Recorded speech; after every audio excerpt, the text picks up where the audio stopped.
La motivation, c'est un facteur clé de l'apprentissage. Un élève qui n'est pas motivé va vite décrocher. Un adulte en formation professionnelle, s'il n'est pas motivé, et même si la formation est obligatoire, risque de repartir en ayant acquis très peu de compétences. C'est pour ça qu'il est important de s'interroger sur le fonctionnement de la motivation et notamment, on va s'appuyer sur la théorie de l'autodétermination de Deci et Ryan qui distingue la motivation extrinsèque et la motivation intrinsèque. On va voir comment les deux motivations vont avoir un impact sur les apprentissages. Alors tout d'abord, la motivation extrinsèque, c'est celle qui vient de l'extérieur.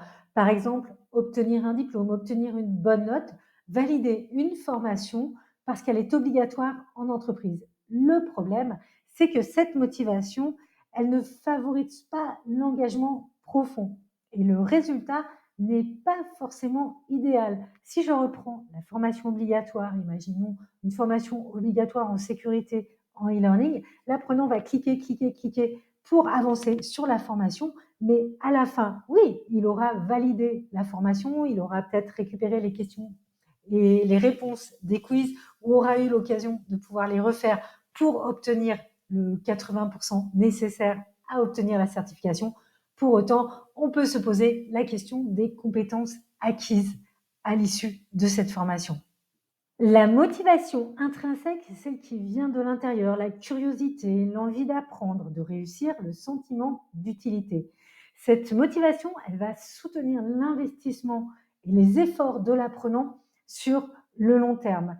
Elle va permettre de garantir que l'apprenant qui s'est vraiment investi dans les activités, qui aura vraiment cherché à comprendre, aura acquis en fin de formation des connaissances ou des compétences.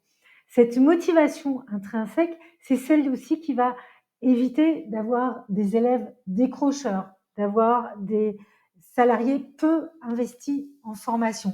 Alors, comment? On ne peut pas changer la motivation, mais on peut tout de même favoriser, développer cette motivation intrinsèque en tant que formateur. Nous allons le voir à travers quelques exemples. Alors, je vais tout d'abord prendre l'exemple d'un salarié d'une grosse entreprise de BTP, chef de chantier, qui devait suivre des cours de français langue étrangère il y a quelques années parce qu'il était allophone. En fait, le français n'était pas sa langue maternelle. D'emblée, il m'a dit qu'il n'était pas motivé, que son entreprise l'avait inscrit dans ce cours depuis qu'il était monté dans la hiérarchie, mais qu'il avait demandé des cours il y a bien longtemps lorsqu'il en avait besoin. Au moment où les cours ont eu lieu, en fait, il n'avait plus besoin pour lui d'apprendre le français. Il se débrouillait tant bien que mal et ça lui suffisait en fait pour se débrouiller et socialement et professionnellement. Il n'y avait aucune motivation intrinsèque et je vous garantis qu'au bout de quelques séances, mon apprenant n'était plus là, il avait décroché.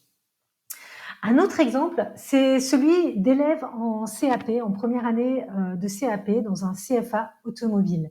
Là, les élèves ont plutôt des profils décrocheurs scolaires et souvent dans ces secteurs-là, leur orientation a été imposée. Or, j'ai pu assister à des cours où les élèves étaient vraiment investis, avaient vraiment envie d'apprendre. Pourquoi? Parce qu'ils avaient la possibilité d'être en alternance et que le formateur commencer le cours en leur demandant ce qu'ils avaient fait dans la semaine à l'atelier, au garage.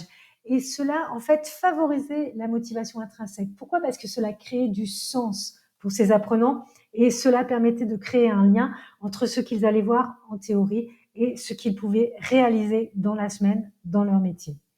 Voilà quelques exemples. J'en ai d'autres, si vous voulez. Je pourrais vous les partager en message privé ou dans les Q&R.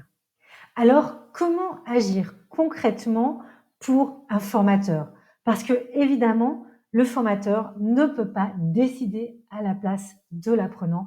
Un apprenant qui n'a pas envie d'apprendre, on ne peut pas le forcer. Par contre, s'il existe déjà une envie, un plaisir, un levier sur lequel on peut appuyer, eh bien, il faut en profiter. Et ça, c'est la création d'un climat bienveillant. S'intéresser aux apprenants, leur permettre d'établir des liens entre la théorie et la pratique, entre leur métier et ce qu'ils vont voir dans la formation.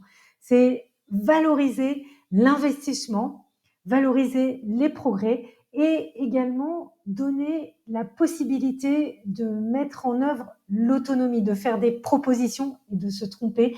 On l'a vu plus avant, l'erreur est importante, elle va permettre d'instaurer ce lien, ce dialogue entre l'apprenant et le formateur. Alors, on le voit, la motivation n'est pas toujours là. Mais elle peut évoluer dans le temps, comme un apprenant qui est très motivé et qui peut perdre sa motivation. Le rôle du formateur, ça va être d'utiliser quelques leviers pour réunir des conditions qui vont favoriser cette motivation, en favorisant l'autonomie, en valorisant les progrès et surtout en donnant du sens à la formation.